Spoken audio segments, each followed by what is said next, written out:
Bonjour, voilà, bonjour. Comment allez-vous donc en ce début de l'été, n'est-ce pas? Alors, on entend déjà très fortement les cigales chez nous. Voilà, je suis heureuse donc de prendre ce café avec vous et de démarrer cette masterclass autour de l'entrepreneuriat éco-responsable et vivant. Ce sujet étant vaste, il est à la fois simple et complexe. On peut l'aborder de plein de manières différentes selon là où vous êtes, qui vous êtes, votre expérience, votre expertise, votre modèle économique. Voilà pourquoi je vous propose pour cet été un cycle de web ateliers pour vous accompagner à préparer votre rentrée. Et pour celles et ceux qui voudront aller plus loin, eh bien évidemment, je vous proposerai un accompagnement plus spécifique pour vous aider à vraiment transformer cette étape pour vous en une véritable transition écologique positive. Régénérer votre entreprise et la planète, c'est tout à fait possible car la solution est en vous, la solution est en nous. Personnellement, cette solution, je l'ai adoptée à l'âge de 9 ans. Je vais commencer par vous partager mon pourquoi. Et j'aimerais d'ailleurs que vous me disiez aussi votre pourquoi. Pourquoi ce sujet vous intéresse?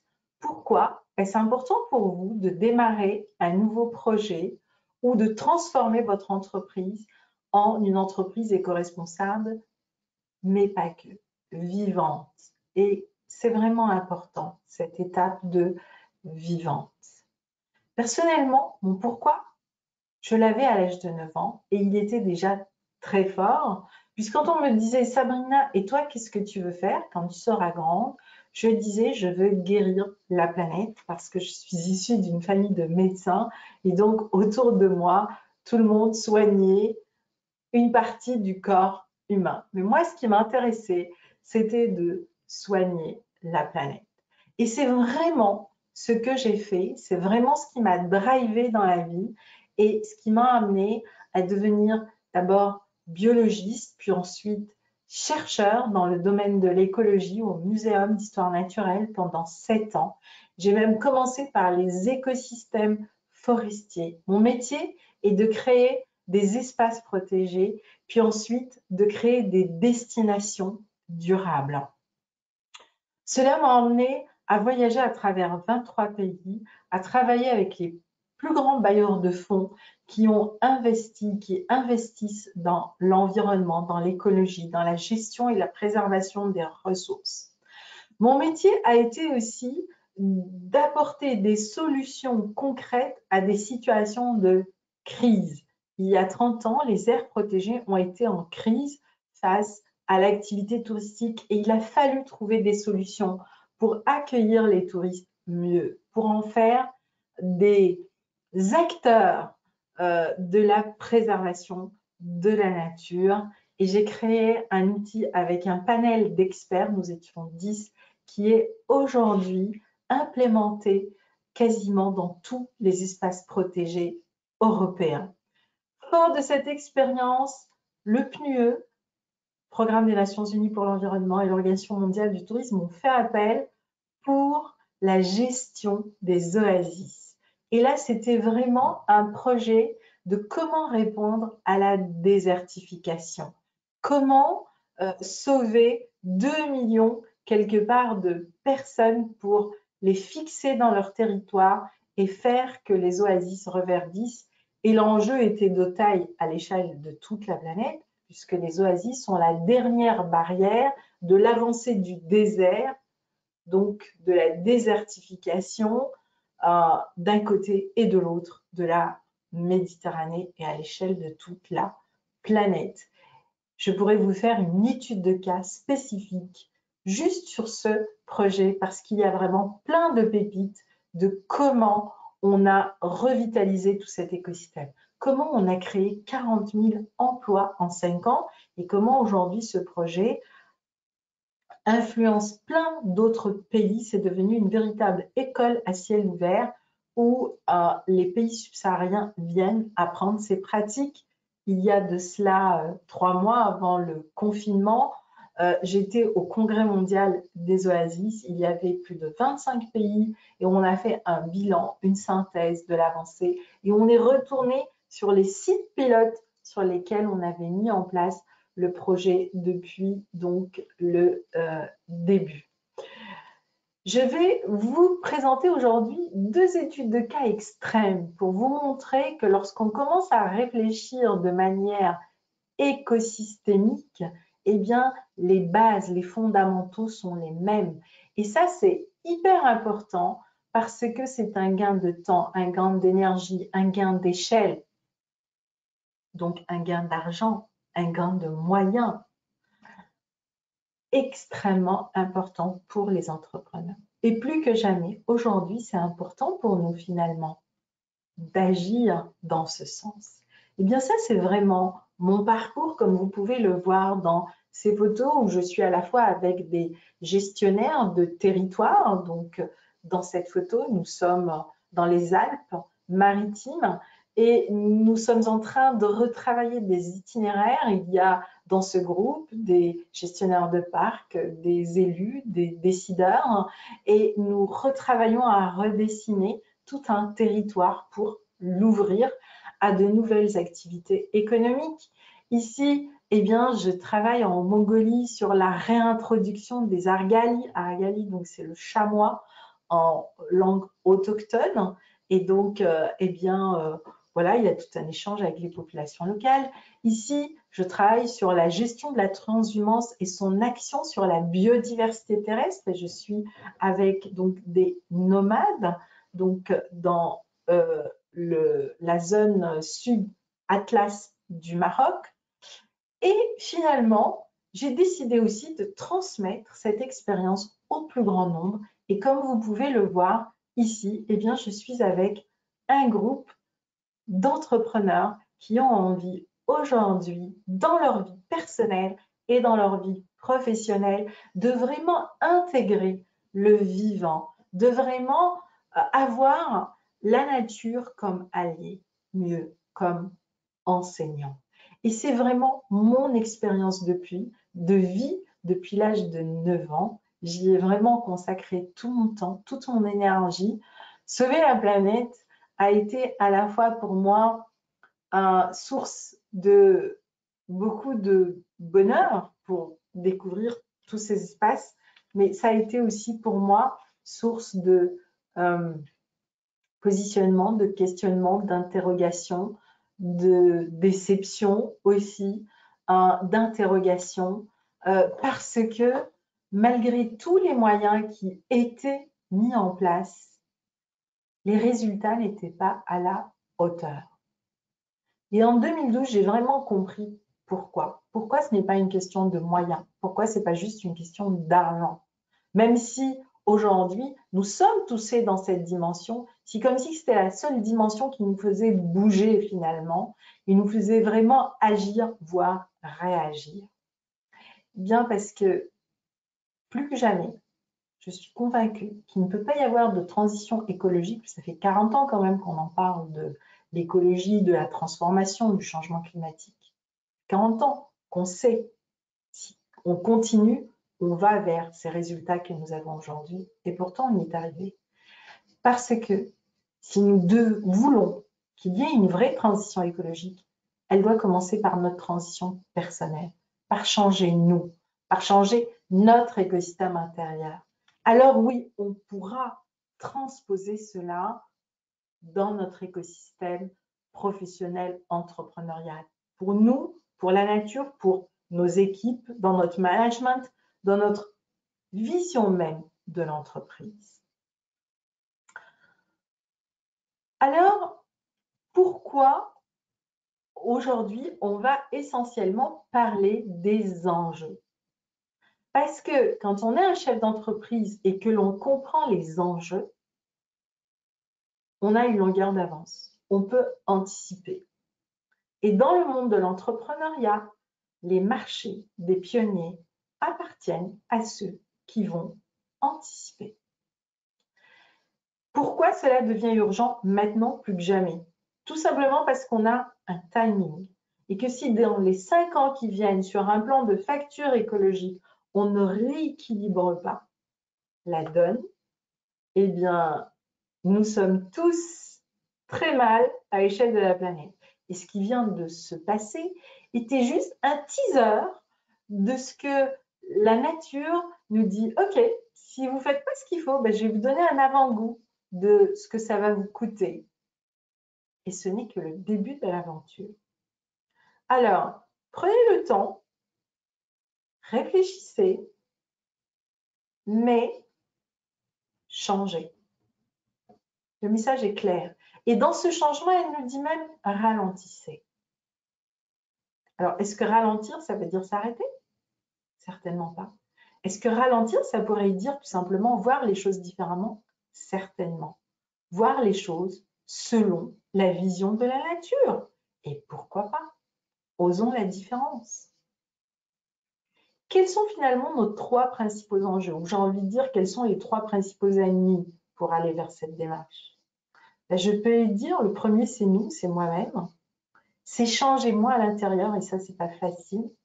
La deuxième chose, c'est que nous sommes tellement convaincus dans notre société, que nous avons tellement de connaissances, que finalement, on a plus à désapprendre qu'à apprendre.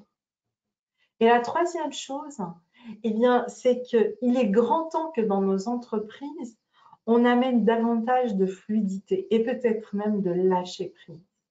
Beaucoup d'entreprises aujourd'hui vont de plus en plus vers le bien-être, le bonheur au travail.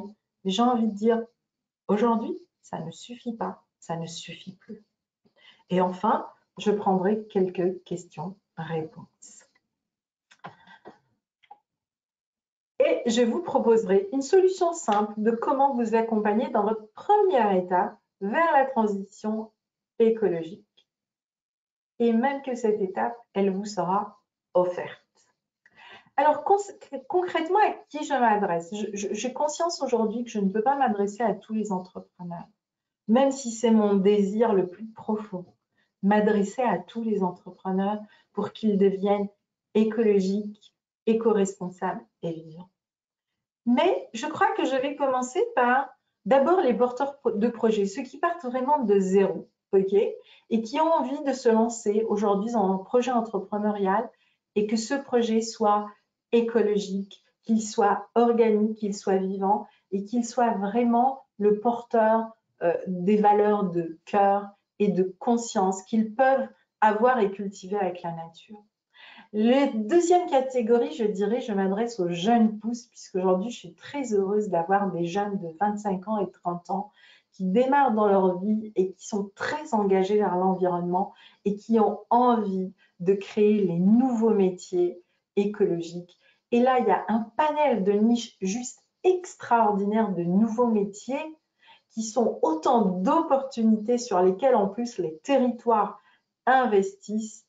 Et ça, c'est vraiment la cohorte, comme diraient les Canadiens, qui a rejoint aujourd'hui déjà ce programme de l'entrepreneuriat vivant éco-responsable.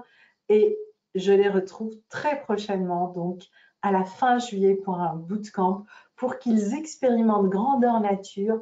Eh bien, c'est quoi cette transition écologique? Comment on apprend à s'inspirer, à mimer la nature? Et comment on fait nos premiers pas de manière simple et de manière fluide? Le troisième point, ce sont, je dirais, les entrepreneurs indépendants qui sont aujourd'hui en questionnement face à la crise et qui cherchent des solutions nouvelles et pourquoi pas des solutions environnementales. Et enfin, peut-être aussi aux chefs d'entreprise, mais je dirais vraiment la TPE qui aujourd'hui subit aussi cette crise et qui se dit c'est le moment de jouer la carte de l'environnement, de la durabilité et de l'éco-responsable, peut-être pour toucher une nouvelle clientèle, mais surtout parce qu'aujourd'hui, les clients ont besoin de savoir ce qu'ils consomment ont besoin de sentir qu'ils agissent pour la planète et commencent à être de plus en plus soucieux de leur mode de vie et de leur mode de consommation. Alors, c'est quoi ce cycle de 3 web ateliers que je vous propose pendant cet été pour préparer votre rentrée? Le prochain web atelier, qui sera donc le premier, puisque celui-ci vous introduit vraiment maintenant le sujet, d'accord? C'est du système client à l'écosystème client. Et croyez-moi, la différence, elle est juste de taille. Comment vous allez connecter vos clients de manière organique et surtout de manière automatique en créant un écosystème. La deuxième web atelier, c'est ancrer votre entreprise aux besoins de votre territoire et comment vous pouvez bénéficier de l'effet et du programme rebond que l'État est en train de mettre en place et sur lequel je travaille déjà avec certains territoires comme les Outre-mer et PACA pour porter des entrepreneurs qui aujourd'hui s'engagent totalement et pleinement dans l'entrepreneuriat vivant et éco-responsable. Et enfin, je voudrais aussi vous parler d'un sujet essentiel qui définit, je dirais, tout l'écosystème de réussite et sur lequel il y a un enjeu mondial personnel et pour chacun de nous, l'argent. Et oui, l'économie, l'écologie, l'argent, le vivant. Comment concilier ces deux équations? Eh bien, le dernier web atelier, ce sera de vous parler de comment passer de ce que j'appelle l'économie de l'argent à l'écologie de l'argent. Mais je ne vous en dirai pas plus, vous le découvrirez, le sujet est très vaste et il est hyper intéressant. Enfin, comme vous êtes unique, l'objectif de ce que je vous introduis aujourd'hui, c'est que l'on trouve votre spécificité par rapport à tout ce que je viens de vous dire et vous. Comment vous envisagez cette transition écologique? Quelles sont les questions que vous vous posez? Voilà pourquoi je vous propose à la fin de cette masterclass, de cette webconférence, un rendez-vous que vous pourrez prendre grâce à ce lien de 30 minutes pour un coaching. Alors, revenons maintenant à la masterclass. Donc, l'enjeu commence par poser un constat. C'est un constat qui fait que on va définir de nouveaux enjeux. Et aujourd'hui, eh bien, on a un nouveau jeu de cartes. On n'y était pas préparé à celui-là, mais en tout cas, il est là. Le constat est certes alarmant à l'échelle de la planète, mais tout est encore possible. Tout est encore possible si nous revisitons un certain nombre d'éléments. Alors pour moi aujourd'hui, les véritables enjeux, oui, ils sont différents de ce que vous entendez, c'est-à-dire bien sûr, je ne vais pas vous dresser le tableau que vous avez tous les jours aux 20h ou aux 13h, ou quand vous allumez votre radio sur toutes les pertes, tous les milliards, on connaît tout ça. La question, c'est est-ce qu'on veut continuer toujours à travailler sur les effets ou est-ce que vous voulez travailler à la racine du problème pour vraiment le résoudre de manière durable et viable? Parce que personnellement, c'est ça l'expérience que je vous partage aujourd'hui. Et cette expérience, elle ne vient pas des 5 dernières années. Elle vient de 30 ans de travail sur le terrain à expérimenter cette dimension de l'entrepreneuriat, du projet, de l'entreprise et du territoire dans plus de 23 pays. Et sur la durée. Donc, j'ai pu voir là où il y a eu des résultats et pourquoi, et là où il n'y en a pas eu et pourquoi.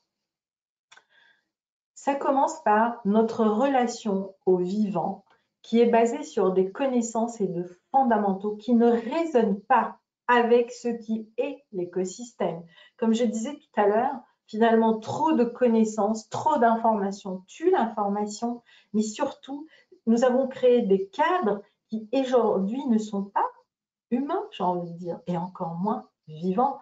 Résultat des courses, eh bien, nous faisons juste à la planète ce que nous faisons. Et c'est comme si qu'aujourd'hui, la planète, elle dit, puisque malgré tout, vous ne voulez pas arrêter, eh bien, vous allez le vivre parce que finalement, c'est lorsque nous sommes touchés en tant qu'individu, en tant qu'être vivant dans un écosystème, que peut-être on va réagir et puis ensuite agir et puis peut-être enfin devenir un véritable acteur. Et c'est vraiment ce processus-là que je vous propose. Ensemble, nous pouvons aujourd'hui commencer à ralentir la 6e extinction de la biodiversité. Et je ne sais pas si vous imaginez, 65% de notre biodiversité terrestre est en train de disparaître. C'est juste pas possible. On ne peut pas continuer comme ça. Et nous sommes tous concernés et nous avons tous notre part de responsabilité. J'ai pris la mienne de responsabilité. Et ça a été un passage pas simple dans ma vie. Parce qu'en 2012, j'ai tout arrêté pour me mettre au vert pendant 5 ans, pour me remettre en question.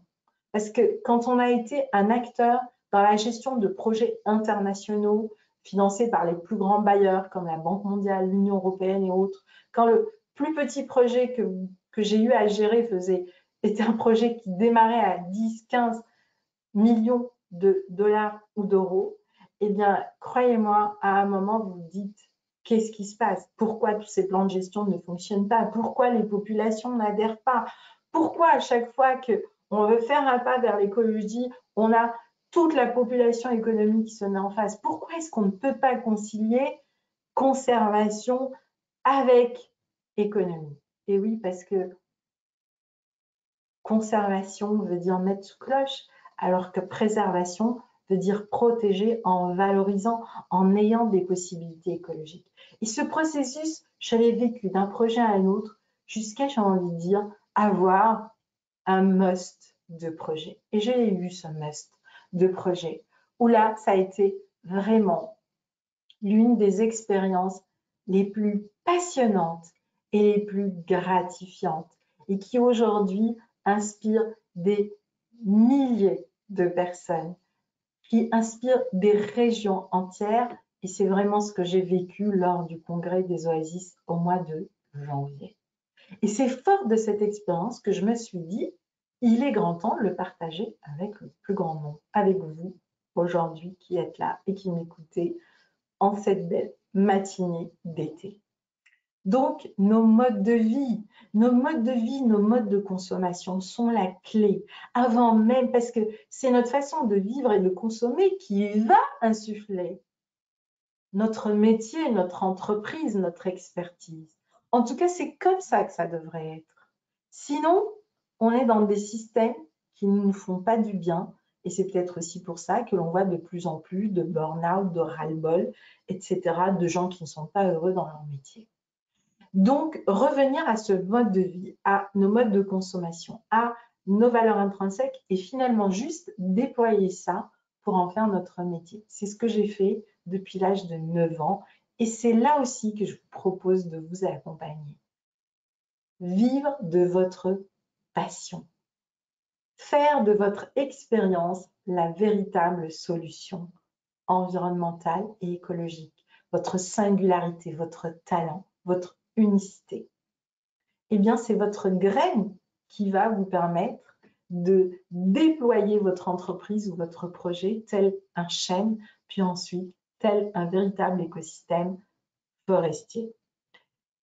Et c'est important de revoir les choses comme ça, parce que si nous les revoyons comme ça, nous arrêtons d'être dans une société qui produit du déchet. Mon Dieu, on a fait un 7e continent de déchets. Nous arrêterons de détruire nos valeurs, un peu comme à l'image des sols que nous sommes en train de détruire et qui impactent directement notre santé et qui aujourd'hui créent des crises sanitaires.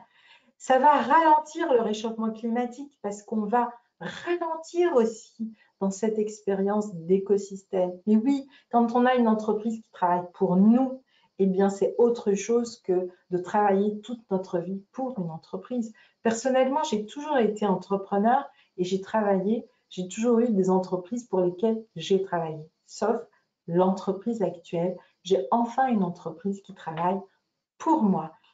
J'ai eu une entreprise où j'avais des salariés qui travaillaient justement pour moi en tant que chef d'entreprise. Aujourd'hui, j'ai une équipe qui travaille avec moi. Eh bien, c'est exactement ça ce que je vous propose aussi. Faisons de la nature un allié avec qui nous allons travailler. Parce que je dis, il est temps aujourd'hui que l'on apprenne à vivre avec la Terre et non sur la Terre. Donc, nous avons individuellement notre responsabilité. Chaque habitant de la planète a sa responsabilité et doit jouer un rôle différent. Ça, ce sont les enjeux et comment on peut les transformer de manière positive. Pourquoi il faut agir maintenant? Eh bien, parce que nous sommes trop peu nombreux. En France, il y a 4 956 320 000 entreprises. Seulement 262 types d'entreprises sont aujourd'hui engagées vers la durabilité et éco-responsabilité. Et oui, encore, vous allez voir comment.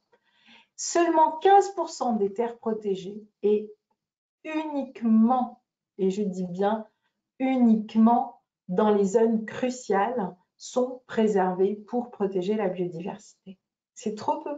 On ne peut pas continuer de demander à la Terre, sur ces 15%, de nourrir 7 milliards d'habitants. D'ailleurs, elle ne peut pas et elle nous le dit. Donc, cette équation, elle doit changer.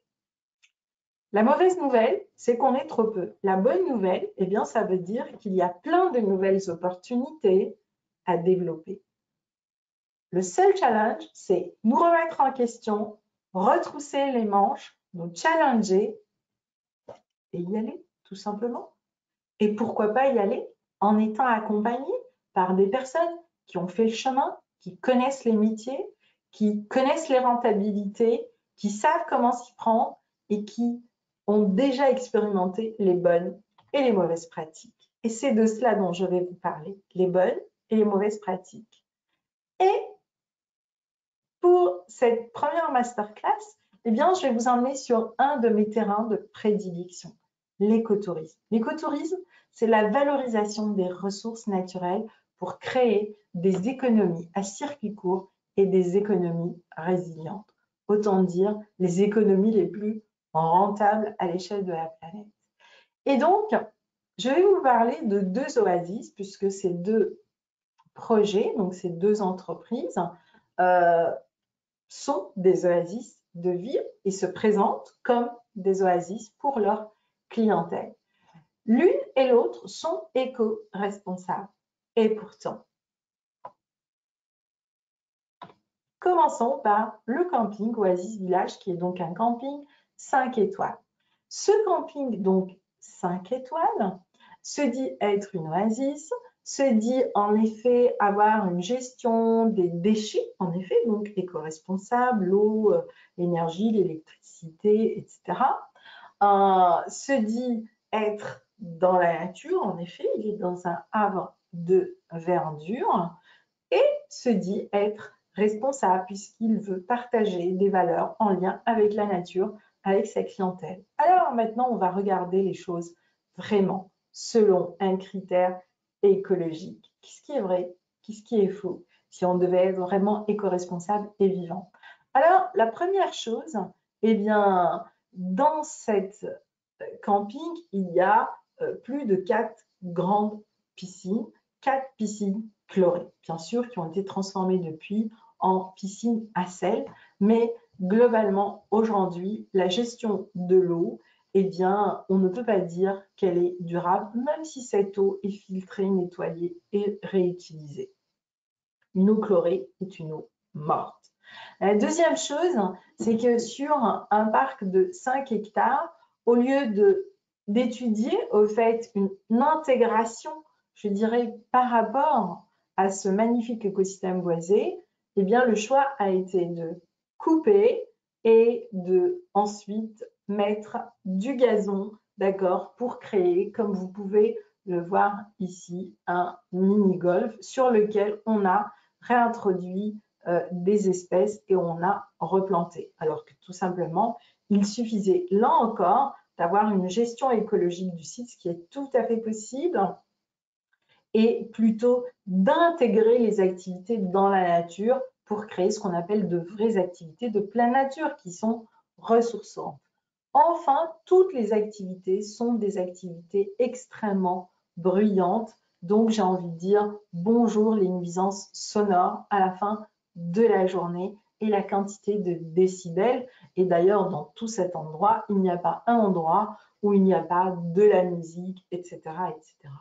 C'est sûr que oui, on a la sensation d'être en activité, mais est-ce qu'on se ressource vraiment? Alors, vous me direz, quand on a des enfants, peut-être que c'est le meilleur plan, mais peut-être que justement, c'est tout ça qui doit changer aujourd'hui. Ça, c'est voilà, une vision éco-responsable. Certes, la gestion des ressources, etc., y est, mais dans le fond, quand on rentre dans le détail, quand on rentre dans la facture écologique, tout est à revoir. C'est extrêmement compliqué de corriger une expérience comme ça. Parce que ça coûte toujours plus cher, c'est d'ailleurs ce que nous sommes en train de vivre actuellement, de corriger, de réparer, que de démarrer dès le début en ayant cette vision organique, vivante et éco-responsable. Elle n'est pas évidente. Maintenant, pour finir, juste je vous donne la facture écologique. En eau, elle est de 150 litres par jour et par touriste. C'est au-delà de la moyenne. Le chlore, c'est toute une gestion, sans parler des impacts sur la peau et sur la santé. Les nuisances sonores, le zéro éco-construction. Tous les aménagements auraient pu être en bioclimatique, en éco-construction, en utilisation de produits beaucoup plus éco-responsables. Et du coup, eh ben, on crée des microclimats qui sont bien plus respectueux de la santé, au fait, des touristes et des personnes qui viennent passer leurs vacances. Donc, pas de recycler, pas de recyclable. Chaque poste coûte en réalité en énergie, en gestion et a un impact environnemental fort. Mais pourtant, le message, c'est vous êtes dans un arbre de verdure et on respecte cette verdure. Alors maintenant, je vais vous montrer un exemple de comment on construit avec la nature, même dans un écosystème bien plus rude que celui que je viens de vous montrer, puisque là, on est quand même dans les Alpes-Maritimes, vraiment un écosystème désertique, où on va partir de zéro.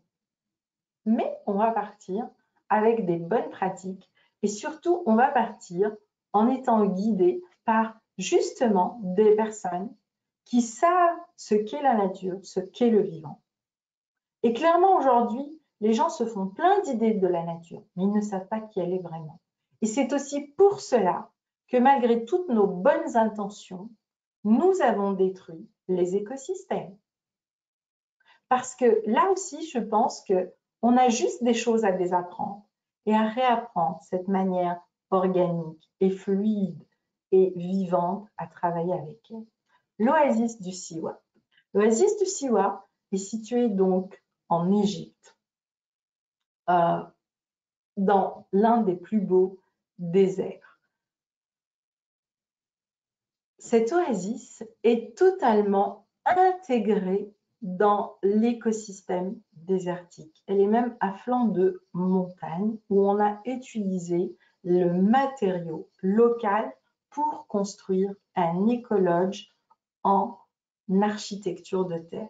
L'architecture de terre est reconnue aujourd'hui comme patrimoine mondial de l'UNESCO parce que c'est une architecture bioclimatique. Elle garde la chaleur l'hiver et elle garde la fraîcheur l'été. C'est un système de refroidissement et de réchauffement naturel.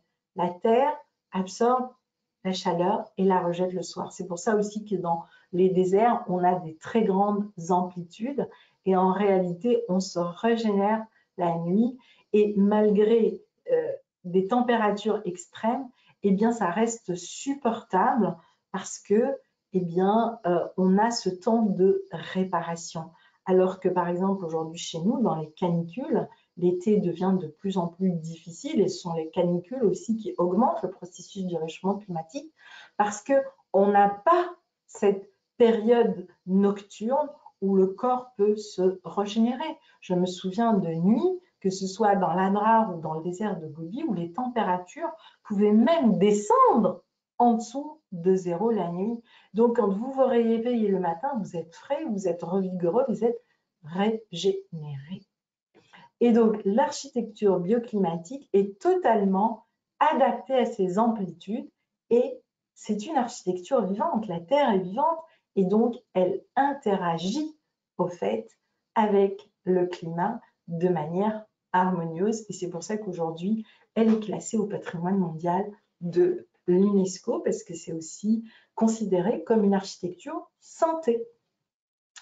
Donc ça a été la première chose, travailler avec la nature pour épouser les paysages et pour intégrer le projet, l'entreprise dans le paysage. Dans l'Oasis, on a créé une piscine. Ce que vous voyez ici, c'est une piscine, c'est une piscine naturelle, mais c'est aussi une zone de rétention d'eau et tout ici est filtré par les plantes, par un système de lagunage naturel. Résultat des courses, eh bien, grâce à ce système lagunage et à toutes les plantes filtreuses que nous avons mis en place, nous avons créé de la biodiversité dans un endroit désertique. Nous avons eu des nouvelles espèces de batraciens, d'amphibiens, donc grenouilles et autres. Nous avons à nouveau eu des odonats, des libellules et autres. Bref, toute une biodiversité est née et cette biodiversité va jouer un rôle aussi pour la pollinisation de toutes les espèces du jardin, d'accord, bio, qui a été mis en place pour nourrir les clients et les visiteurs.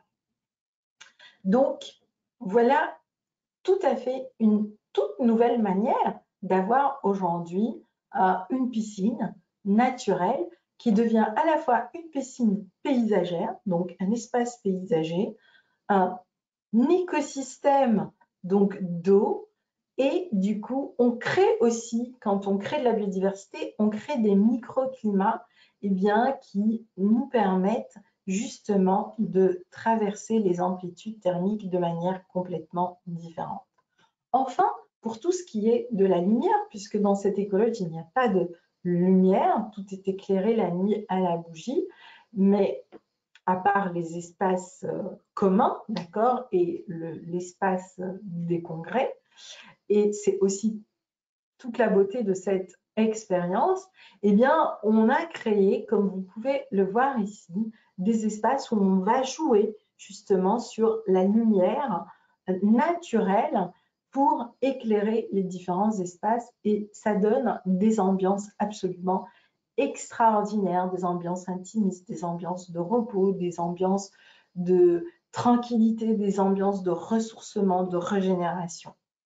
Ce que je voulais aussi vous dire, eh bien, c'est que globalement, les tarifs dans les deux espaces que je vous ai montrés sont équivalents aujourd'hui dans ces deux espaces. Donc, vous avez une nuitée qui est entre 350, un peu plus dans l'Oasis du Souar, on peut arriver jusqu'à 500 et 600 et quelques pour les suites, mais globalement, voilà, la moyenne, elle est de 350 € la nuitée, ok, puisqu'on est sur un certain haut de gamme.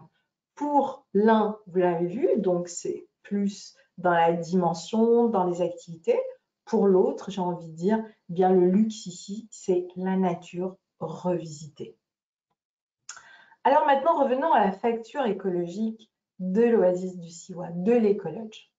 Donc, l'eau, eh bien, dans cet exercice, c'est 30 litres par jour et par touriste. Vous me direz, c'est vraiment important parce que l'eau dans les déserts, c'est vraiment un élément rare. Mais j'ai envie de dire aujourd'hui, la planète entière vit une autre guerre qui s'appelle la guerre de l'eau. Avoir de l'eau potable est un enjeu crucial.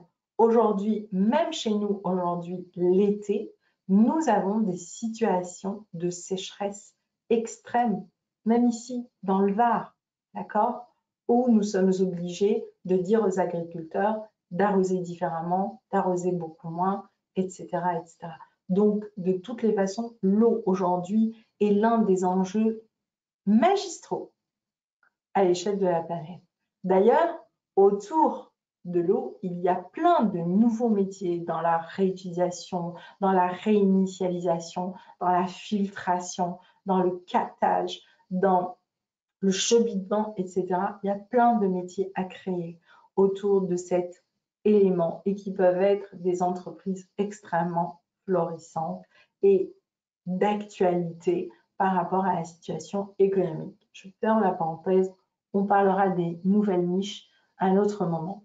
La piscine naturelle en lagunage, réutilisation de l'eau pour la palmeraie, la faune et la flore. Donc là, vous voyez, on est dans un écosystème, on est dans un processus de transformation. OK? Donc, et chaque étape nourrit l'étape suivante. Chaque écosystème nourrit l'écosystème suivant. C'est ça, les stratégies gagnant-gagnant. Nuisance sonore, 0. Éco-construction, je vous en ai parlé, c'est tout ce qui est bloc climatique, pas besoin de climatisation. Donc, là aussi, la facture énergétique, elle est vraiment pas énorme du tout, voire très basse. Matériaux locaux. Donc, on a vraiment mis en place des savoir-faire, on a fixé une communauté autochtone qui aujourd'hui porte le projet, impact positif sur l'environnement et enfin, le site entier est un écosystème qui fonctionne de manière harmonieuse. Voilà ce que j'entends par éco-responsable vivant de manière vraiment intégrée, dans la bonne pratique, pas seulement dans le marketing. Et ça, aujourd'hui, c'est un élément essentiel. Beaucoup des missions d'experts que je fais sont aujourd'hui dans ce sens pour amener des entreprises à rééquilibrer, à passer d'une entreprise classique, parce que ça pour moi, donc le Campix, c'est une entreprise classique qui doit faire sa transition écologique pour devenir une entreprise éco-responsable. Et comme tous les systèmes, eh bien tous les systèmes s'effondrent, c'est exactement ce que nous sommes en train de vivre aujourd'hui. Pourquoi? Parce que les systèmes sont basés sur la compétitivité, sur la production, voire la surproduction, sur je suis le premier dans mon domaine, la combativité, donc, et donc le parfait. Tout ce que la nature n'est pas. L'écosystème, eh bien, il est basé sur la valorisation, et donc là, j'ai envie de dire sur le cœur, sur les processus où, voilà, où c'est l'entraide. La nature, les arbres nous apprennent comment ils sont alliés, comment ils travaillent ensemble pour attirer l'eau, pour capter notre carbone, pour créer de l'abondance, pour créer des écosystèmes nourriciers. Donc, processus de valorisation, valeur ajoutée. Ils sont uniques, chaque écosystème est unique et surtout, ils ont une capacité d'adaptation qui est incroyable. Et aujourd'hui, c'est cette capacité d'adaptation qui a diminué. On ne leur donne plus le temps, au fait, de mettre ça en place à cause du réchauffement climatique. Mais globalement, vous l'avez vu, quand la nature a eu une pause, elle a su se régénérer. Alors que choisissez-vous? Aimeriez-vous enfin entamer ce processus au sein de votre entreprise? Mais vous pouvez me dire, oh mais Sabrina, mais c'est lointain, c'est loin de notre problématique, c'est loin de nos préoccupations d'aujourd'hui. Aujourd'hui, nous, on veut savoir le abécédaire de la transition écologique. On veut savoir comment on va faire face à nos dépenses, à notre crise économique. Oui, j'ai conscience de cela. Je suis entrepreneur aussi et je me pose ces questions tout comme vous tous les jours. Mais le fait d'avoir choisi de créer un écosystème, eh bien, quelque part, je suis devenue adaptable. Mais mes clients que j'accompagne aussi. Et je vais passer à une autre extrême et je vais vous partager une autre expérience d'une personne que j'apprécie beaucoup, qui s'est remise en question à plus de la cinquantaine, pas loin de la soixantaine, Florence Barré-Larcher qui a créé l'humanithérapie. Elle est thérapeute, vous voyez? Mes clients sont vraiment différents. On peut passer du coach à l'entreprise, au territoire. Mais ma thématique est la même. Elle a appris à passer d'un système à un écosystème. Elle a eu un temps d'apprentissage pour intégrer ça. Et grâce au confinement, j'ai envie de dire, ça l'a obligée finalement à mettre en place son écosystème. Et le résultat a été juste plus que positif pour elle. Florence est une thérapeute classique qui travaillait en rendez-vous, en cabinet, qui recevait un client après l'autre. Son compagnon est jardinier et lui aussi, il avait le même système, c'est-à-dire de clients pour qui il allait faire du jardin. Ils ont décidé de faire un coaching, d'ailleurs, d'abord Florence, individuellement, puis après en couple, pour vraiment créer un écosystème de travail pour avoir un accompagnement global de transformation, justement, de leur clientèle. Tant ceux qui voulaient changer leur jardin que ceux qui voulaient venir travailler en thérapie avec Florence. Bien d'abord, Florence s'est inspirée de toutes les expériences des plantes que son mari avait dans son jardin. Ensuite, eh bien, l'humanithérapie, c'était d'apporter cette nouvelle vision, justement, en tant que thérapeute, à sa clientèle, avec plus de liens humains, vivants, avec eux-mêmes. On a transformé donc cette vision du présentiel, d'abord en un plan B. On a créé un plan B. Et son plan B, eh bien, ça a été déjà de transformer ses rendez-vous de présentiel en ligne. Et ensuite, de transformer toute son expérience thérapeutique en un écosystème, aussi bien en présentiel que grâce au numérique. Mieux, nous avons mis en place tout un écosystème qui lui a permis de communiquer avec une telle différenciation que cela lui a permis d'avoir régulièrement un flux de clientèle. Une fois qu'on a bâti une première communauté, donc à peu près de 600 personnes seulement en 3 mois, eh bien, on a fait ce qu'on appelle un lancement. Et elle a pu vendre sa première formation avec tout un écosystème, c'est-à-dire qu'elle a donné plusieurs possibilités à ses clients d'agir et de la rencontrer et d'être en connexion avec elle et d'avoir son accompagnement 24 heures sur 24. Et je vous dirai comment à un autre moment. Bref, en créant un écosystème, le résultat, eh bien, c'est qu'aujourd'hui, son agenda de rendez-vous est juste complet, en ligne ou en live. Donc, vous voyez que créer un écosystème, c'est à la fois simple et à la fois pas simple, parce que tout commence par vous. Et vous, quelle est votre histoire? Comment allez-vous aborder votre projet, votre transition? Qu'est-ce que vous allez mettre en place? Mais surtout, qu'est-ce que vous allez décider de changer? Préparez votre rentrée vers votre transition écologique. Qu'est-ce qui doit clairement changer? Eh bien, avant tout, c'est votre regard sur votre métier en lien avec le vivant. Vous l'avez compris dans ce que je viens de vous présenter. Vous d'abord, votre vision, votre focus, votre gestion environnementale et vos pratiques éco-responsables. Tout ça doit être revisité pour les réorganiser, les structurer. Si vous partez de zéro, eh bien c'est tant mieux parce que vous allez pouvoir mettre cela sur pied dès le démarrage. La deuxième chose, eh bien, c'est avoir un autre regard sur la valorisation de vos offres vis-à-vis de vos clients. Vous allez retravailler vos messages, vos services, aller vers un écosystème client. Mais il ne suffit pas d'aller vers il faut aussi réussir ce qu'on appelle votre conversion parce que les gens vont arriver vers vous en prospect, vous allez les transformer en clients. Donc, eh bien, comment ils vont adopter cet écosystème? Vous allez aussi découvrir le Tao marketing. C'est vraiment le marketing environnemental. Le Tao marketing, eh bien, c'est travailler moins pour gagner plus. Un minimum d'efforts pour un maximum de résultats. C'est la première stratégie de tous les écosystèmes. Un minimum d'efforts pour un maximum de résultats. D'accord?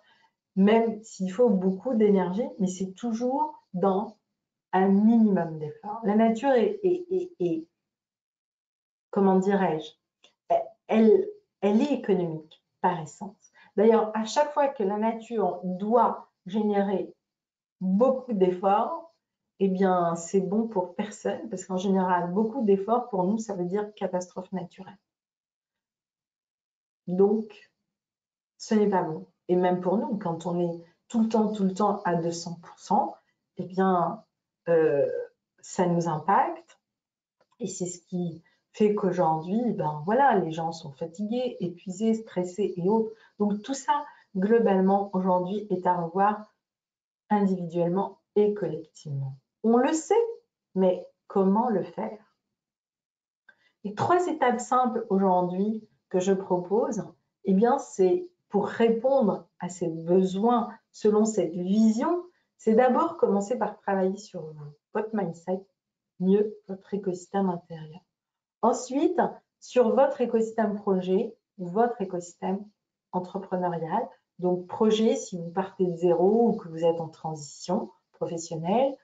Entrepreneurial, si vous avez une entreprise classique et que vous voulez la faire évoluer, faire vraiment une entreprise éco-responsable et vivante comme le camping que je vous ai présenté. Et enfin, le troisième, pour moi, écosystème, c'est tout cet écosystème de réussite. C'est travailler moins pour gagner plus, pour gagner mieux, je dirais. Voilà, pour gagner en qualité de vie, gagner en temps, gagner en richesse. Il y a plein de façons d'exprimer notre écosystème de richesse. C'est ce que j'appelle l'écosystème d'abondance, l'écosystème de réussite, qui est aussi en lien avec l'écologie de l'argent. Donc, on remet le relationnel, l'humain, les ressources à valoriser, à produire. On apprend à répondre à nos besoins et à nos désirs et à faire de nos passions nos métiers. Ce qui se dégage sur ces 3 points, c'est aussi 3 profils clairs d'entrepreneurs. En tout cas, ceux avec qui je travaille. Vous verrez si vous faites partie de ces 3, peut-être d'aucuns, et vous me le direz. Le premier, c'est, et là je mettrai Florence, le sauveur aux grandes valeurs, sauver mon entreprise et la planète. Donc ça, c'est l'entrepreneur qui a une vision, mais qui ne sait pas par où commencer. C'est ce que j'appellerais le colibri. Il sait ce qu'il a à faire, mais il ne sait pas par où commencer. Eh bien, peut-être commencer par un rendez-vous de coaching pour clarifier cette vision et la mettre en œuvre. Le pragmatique au grand cœur. Ça, c'est l'entrepreneur engagé qui veut partager des bonnes pratiques avec ses clients, mais qui a du mal à positionner son métier vers vraiment des niches écologiques. L'accomplisseur, c'est le cas du camping, voilà, 5 étoiles, qui a des bonnes intentions, mais qui ne savait pas comment faire et qui s'est mal entouré et qui a mal fait dès le démarrage et qui aujourd'hui est obligé de corriger son entreprise. Et enfin, le visionnaire accompli. Ben, j'ai envie de dire, ça c'est un peu l'entreprise du Siwa. C'est le porteur de projet dans les nouveaux domaines de l'écologie. C'est celui qui va vraiment oser la différence et la nouveauté, qui va aborder la transformation complète et qui va amener toute une clientèle à s'inspirer de cette expérience vivante. C'est celui qui va aussi vouloir prendre le chemin le plus court. C'est un pionnier. Et celui-là, il va vouloir se faire accompagner par les meilleurs pour être sûr d'arriver au magnifique résultat qu'il a eu. Et vous, quel est votre profil, j'ai envie de dire? Où vous en êtes? Où vous en êtes? Ma proposition pour vous aujourd'hui, à la fin de cette masterclass, de cette première masterclass d'introduction à notre été éco-responsable et vivant et ensemble, eh bien, je vous propose un coaching VIP, un coaching VIP pour faire votre premier pas vers votre transition écologique. Alors, pour visionnaire, pour une vision claire de là où vous êtes aujourd'hui. I pour intense et focus, parce que finalement, de temps en temps, ben voilà, quand on est en transition, on a besoin de recentrer, de recadrer notre focus. On a tous besoin d'un coach, a dit Bill Gates, et je pense que c'est vrai. Personnellement, j'accompagne des centaines d'entrepreneurs aujourd'hui, mais j'ai aussi des coachs qui m'accompagnent et des mentors, et je travaille avec eux régulièrement. J'ai aussi une équipe qui travaille avec moi et je suis très à l'écoute de mon équipe parce qu'elle m'apporte de la valeur, elle m'apporte son regard, sinon à quoi bon s'entourer? Donc c'est important de s'entourer et de bien s'entourer et de s'entourer des spécialistes dans la question. P pour personnaliser, parce que vous êtes unique, parce que vous avez votre talent et votre singularité. Comment vous pouvez mettre cela, cette spécificité, à votre service, au service de votre entreprise et au service de la planète qui a aujourd'hui plus que jamais besoin que l'on corrige ce qu'on l'on a fait. Donc voilà, 2 étapes globalement pour nous rencontrer. Donc prenez un rendez-vous.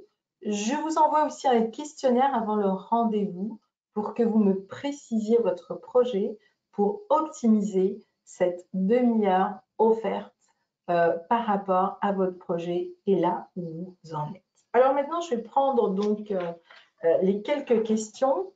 Celle de la femme qui dit qu'elle réfléchit à une conversion professionnelle, qu'elle n'a pas vraiment de projet. Est-ce que, eh bien, ce rendez-vous est pour elle? Oui, c'est même très bien parce que tu vas peut-être pouvoir partir justement de zéro, du bon pied et structurer un très beau projet. Joachim qui dit qu'aujourd'hui, il est en conversion professionnelle et qu'il s'intéresse à l'entrepreneuriat et tant que possible, pourquoi pas écologique, eh bien, j'ai juste envie de dire, tu es au bon endroit, au bon endroit. Je t'invite à prendre rendez-vous. C'est offert, c'est gratuit. Il n'y a pas d'engagement. Donc, voilà. Si ce n'est celui, peut-être, de découvrir que tu es aussi avec la bonne personne et que tu vas pouvoir faire de cet été une période positive et constructive pour ton projet. Et alors, pas encore de projet, hein, c'est pas grave, vous pouvez aussi partir de zéro, comme je l'ai dit au début. Mon accompagnement s'adresse aussi aux personnes qui partent de zéro. En tout cas, essentiellement à ceux qui sont vers cette transition écologique, mais qui sont surtout prêts à l'entamer en commençant par eux. Parce que la solution, c'est vous. Voilà, je vous souhaite une excellente journée. Je vous dis à très bientôt. Vous allez aussi recevoir le replay. Bon, si vous êtes en direct, si vous êtes inscrit, que vous n'avez pas pu être à la conférence, n'hésitez pas à prendre rendez-vous et n'hésitez pas à me partager aussi par mail vos questionnements. Je serai heureuse de vous répondre, soit par mail, soit lors de webconférences ou de web ateliers ou de rendez-vous spécifiques pour parler de vive voix ensemble, car rien ne remplace la rencontre. Je vous souhaite une bonne journée et je vous dis à très bientôt.